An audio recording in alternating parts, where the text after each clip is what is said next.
নমস্কার বন্ধুরা, বাংলার স্বাদে আপনাদের সবাইকে স্বাগত। আজ আমি বানাবো আনারসি কাতলা। কাতলা মাছের আনারস দিয়ে এই টক ঝাল মিষ্টি রেসিপিটি আপনারা কিন্তু গরম ভাতের সাথে অনায়াসে বানিয়ে খেতে পারেন। খেতে দারুণ লাগে। চলুন তাহলে কথা না বাড়িয়ে শুরু করা যাক আমার আজকের এই ভিডিওটি। প্রথমেই এর জন্য একটা কড়াই ভালো করে গরম করে তাতে কিছুটা পরিমাণে সর্ষের তেল দিয়ে দিলাম। তেলটাকে গরম করে তার মধ্যে দিয়ে দিচ্ছি আগে থাকতে লবণ হলুদ মাখিয়ে রাখা কাতলা মাছ। আমি এখানে 6 পিস কাতলা মাছ নিয়েছি। মাছগুলোকে দুটো ব্যাচে আমি একটু লালচে করে ভেজে নেব।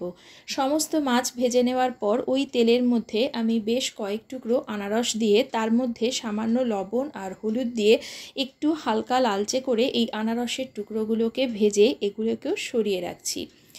এবারে যে তেল আছে তার মধ্যে আমি একটা তেজপাতা, কিছুটা গোটা গরম মশলা আর এর মধ্যে হাফ চা চামচ পরিমাণে গোটা জিরে দিয়ে ভালো করে একটু ফোড়নটাকে নেড়েচেড়ে ভেজে নিলাম। এবার এর মধ্যে দিয়ে দিচ্ছি একটা মাঝারি সাইজের কুচিয়ে নেওয়া পেঁয়াজ।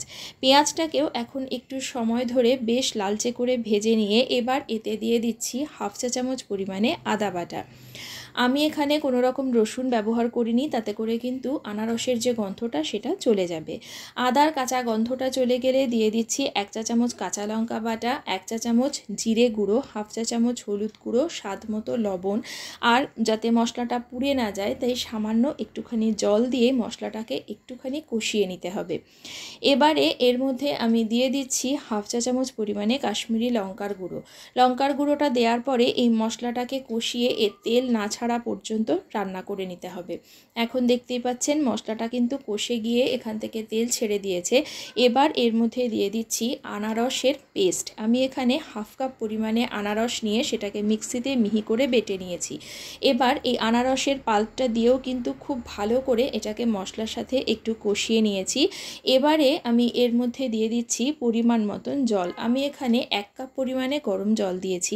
আপনারা ঝোল যতটা রাখতে চান সেই আন্দাজে এর মধ্যে কিন্তু জলটা ব্যবহার করবেন।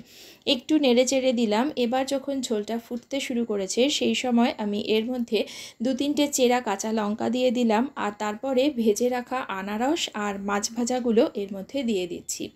হালকা হাতে সমস্ত কিছু ঝোলের সাথে একবার নেড়েচেড়ে মিশিয়ে দিয়ে গ্যাসটাকে কমিয়ে ঢাকা দিয়ে রাখছি 5 মিনিটের জন্য। মিনিট 5 পর এখন ঢাকনাটা তুলে নিচ্ছি। মাছগুলো ভালোভাবে সিদ্ধ হয়ে গেছে। আনারসি কাতলা আমাদের একদম তৈরি হয়ে গেছে। আপনারা এই সময়ে আপনাদের টেস্ট অনুযায়ী লবণ আর ঝালটা চেক করে নেবেন। আর আমি কিন্তু এর মধ্যে মিষ্টি দিইনি, আপনারা চাইলে দিতে পারেন।